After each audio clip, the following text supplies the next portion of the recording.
Hi guys, welcome to my YouTube channel, Dave D Fishing. So in this video, I'm going to be showing you how to make your own bucktails. So the reason I'm bringing this video to you is because there was a request a couple weeks ago on how to make bucktails. So about 6 years ago, I started making my own bucktails because I was getting sick and tired of buying those Spro ones that were completely falling apart after 1 or 2 uses. Those Spro bucktails are about 4 to 8, even 10 bucks a piece, depending on the weight and the size that you needed. And they also weren't configured in the way I needed them to be for fluke fishing. So when I'm fluke fishing, I'm often drifting, or I might be even casting these things for striped bass. So again, the one in my hand has a forward-facing eye and a larger gape hook on there. So this is a Mustad hook. I forget the exact model, but this thing could cut through a cinder block. So let me show you how to make these things. Let me show you the tools and the materials that you will need to do so. And you can make a bunch of these at a time, and they should last you a whole season if you're not snagging up and snapping them. Super durable, and you can make them in whatever color you want. Alright guys, so I'm just going to show you what I'm using very quickly to make these jig heads. So I'm making jig heads primarily for stripers and fluke. So obviously you need your safety equipment. Nice set of gloves of some sort. These are my welding gloves. You're going to need glasses of some sort, and you also need to be outside or in a well-ventilated area because you are melting lead and it is obviously toxic, so don't do this inside, please. So as far as the tools, you need your lead melting pot right here. So this is a little cheapy one that I got at Bass Pro. I think it was 50 bucks. I think, so I don't know if the price has changed on it. I bought this a while ago, and I do have a giant lead melting pot in my shed. You'll obviously need your jig head mold. So this mold right here was 50 bucks. It's made by Do It. Ordered it online. And this is the Sparky jig mold right here. So I picked this one for fluke and stripers because it has a more forward-facing eyelet right here, which is better for casting. And then if I'm drifting for fluke, I don't like the Spro ones because the jig head has the eyelet more on top of the actual jig head itself, and I feel it doesn't present right. So I usually go with this one right here. And then usually whatever mold you might be using for jig heads, it will say the style of hook that you're going to be needing in order to fit those inside the mold itself. So there you go. These are the hooks that this will need. And I got those hooks right here. So these are Mustad. I know inside the mold itself it says Eagle Claw, but it tells you the style, and you could often go online and find a comparable hook to fit in there. So these are 6/0 hooks. They're very sharp, and they're a nice wide gape hook, which is better for fluke in my opinion. Get a better hook set on them. We have those right there. You're going to need a little spoon or something to scoop off the crud that forms on the top of the lead as you're melting it to make sure you have a nice clean metal to pour these jig heads with. Next, you'll need something to cut the extra lead that comes off on the jig heads after you pull them out of the mold. I'm going to use these guys. Nice, strong, and sturdy. These are stainless steel. These are actually made by my grandpa a long time ago. He used to make medical equipment, and these were actually meant to nip bone and maybe cut wire or something like that during medical procedures. So these things work great. I love these things. You will need a file. And again, after you've nipped that extra lead off the jig heads, you're going to need to file down those sharp edges. Spend that time doing the detail work, and the finished product will come out that much better. Next, you're going to need your powder paint, whatever color you might be wanting. So I'm going to use pink. I'm going to use green as well. But you could use whatever you want. For fluke, I prefer just to keep it simple, either pink or green. These are my two favorites. And I'll also use these colors for tautog jigs as well. Alright, last two things you'll need. So you'll need a little propane torch to heat up that jig head after you've pulled it out of the mold. When you heat it up, it'll help that coating better and more evenly spread across the jig head. The finish will come out much nicer. And then you will need a toothpick to help clear out that eyelet in case any extra material, any extra coating gets in that eyelet. As far as sourcing lead, I'm just melting some sinkers of mine. I have billions of these 2 ounces, so I'm just using these. You could also use little wheel balancing weights that you can get at the junkyard, or you can just buy lead ingots online. And here I'm just using my spoon to scrape off that extra corrosion, that extra material that has floated to the top. Once you've cleaned up your lead, just put your hook of choice into your mold.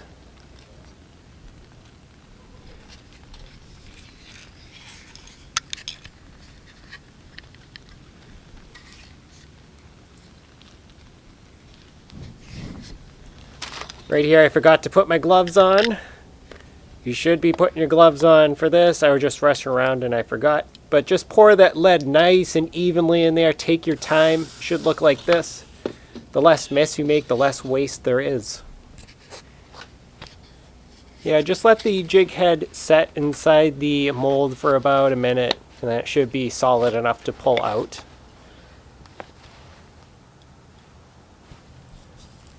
Next, just trim off any excess material.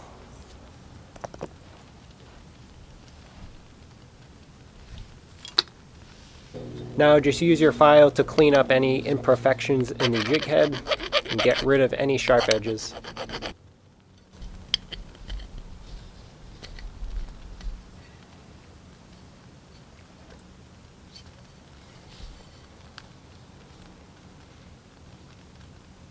Next, use your torch to heat up the jig head again, and you do not want to hold the torch in one spot, otherwise you're going to melt the lead off of it. You will know that the lead is hot enough again. You'll see the glaze sort of disappear off of it and it'll get shinier. And that should be plenty hot to dip into the powder. Normally when I'm doing this, I put a piece of paper under my work spot because I obviously will dump some on the ground or onto my workspace accidentally, and you could dump it back into your cup. I was just rushing around. And then you use your toothpick to clear out the eyelet. If you want to add any more colors, you must do it very quickly while the lead is hot. So I'm just sprinkling some pink on there. You can take your torch again and just very lightly heat up the surface of the jig head, and then it should come out to a nice smooth finish just like this. Okay guys, so we are at the final stages of putting our bucktail together, or if you want to use this for tautog, you can leave it as is. It'll work just fine. So to make the bucktail, a simple bucktail mind you just need to grab your synthetic hair, whatever you might be wanting to use as far as color, or if you want to add tinsel or anything else in there, you can do whatever you want. So I'm just going to use this chartreuse hair right here. Got that from Barlow's Tackle. You're going to need some elastic band expander pliers like I have right here. Obviously that's just to stretch the rubber band out. The jig head over there. You're going to need some nice sharp scissors. JB Weld, I love this stuff. This is UV drying glue right here. Really strong stuff. You're going to need your little elastic bands right here. So these bands right here are actually used to secure silicone skirts to jigs or buzz baits or spinner baits, that type of thing. So use these little guys right here. And these little bands actually will go onto these pliers like so. Just press them and roll them on just like that, and that's all you do. Alright, so now let's start putting this bucktail together. Okay guys, so time to put this thing together. So grab your pliers with the rubber band already on it. Again, these just expand the rubber band itself. Grab your synthetic hair. So normally when you buy this synthetic hair, it comes in a pretty long length. It's like about a foot or so. And at one end, there is this glued off section, which makes it easier to handle and keeps it from falling apart, just like so. And it's pretty flat, which makes it easier to do this method right here. So grab your band and slip that glued off end of the hair through there. And you could also put multiple bands on here if you're doing multiple sets of bucktails. So I slid that on there. So then you just sort of figure out what length you need. So I'm going to slide this rubber band down a little bit more. So I'll go a little bit more, maybe right there. So now that I figured out how long I want my bucktail, the hair to be, you just slip the hook right through. Alright, so once that's slipped on there, just like so, and just give this a snip. And I usually like to leave about 3/8 of an inch on there. Alright, now you can just slide this up and over.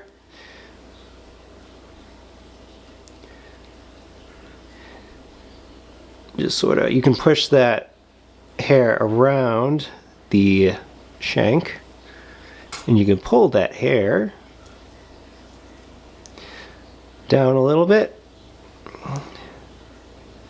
just to get it to where you want it.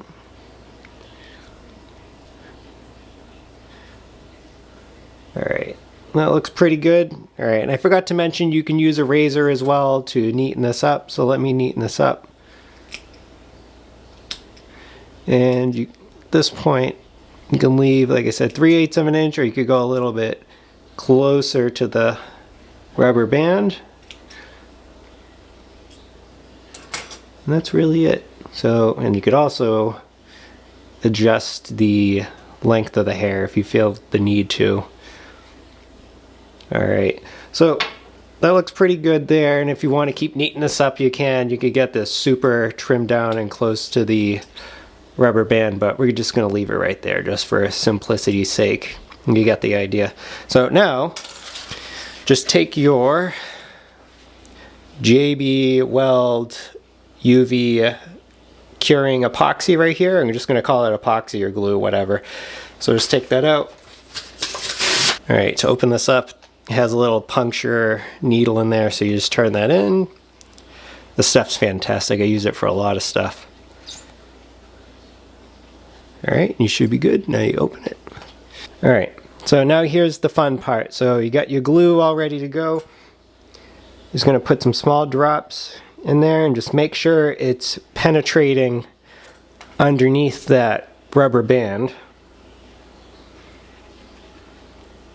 And this isn't my prettiest bucktail, I'm sorry, but leaving the hairs longer for visual purposes for you guys makes it a little bit easier to see. So that hair should actually get a little bit, let me see if I can adjust that a little bit.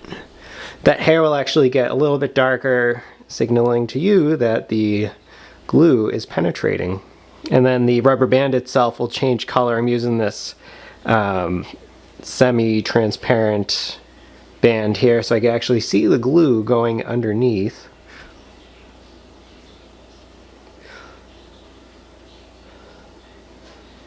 Again, this isn't my prettiest one, but it will be strong, I promise you that.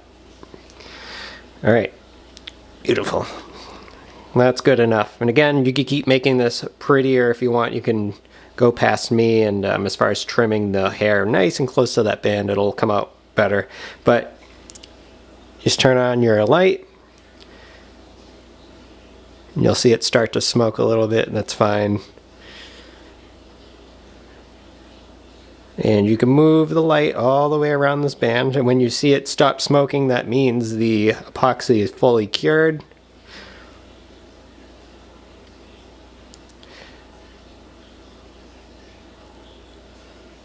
Just like so. Alright guys, so there's the finished product. And again, like I said, you can neaten that up way more if you want to, but I'm just going to leave it as is. This was just to show you guys how to make it. So you can yank the crap out of this thing and it ain't going anywhere. It's not coming off. I don't know if you can hear that or not, but I'm really yanking on it. So this is really durable. It's a great, cheap, easy way to make your own custom bucktails.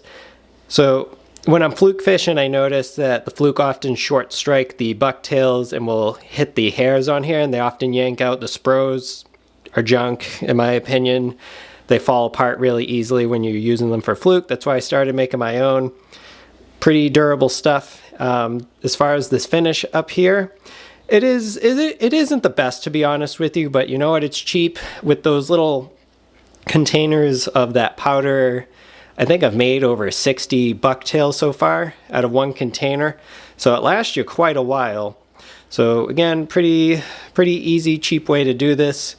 But yeah, in the end, that's what it looks like. Pretty simple stuff. You could cast this thing or bounce it on the bottom. You could also choose not to put any hair on it and use it for tautog. I often just use pink and green, and it seems to work well. The crawfish is very interested in this thing. But yeah, that's really it, guys. Okay, guys, so you made it to the end of the video where we made these basic but very strong little bucktails where they're not falling apart and that type of thing where you're going fishing. So I can often get quite a few sessions out of these things, provided you leave them out of the direct sunlight. UV will damage these things as it will most objects and finishes. So just rinse them out and you should be able to get a year's use out of them if you're taking care of them and you do a good enough job putting them together in the first place. So here are the different ones that I've made in the past. You could use silicone skirts. You can do really whatever you want with this thing. I've added rattles to them. You could use these for whatever species you would like. But again, if you like this video, please give a like and subscribe. Thank you.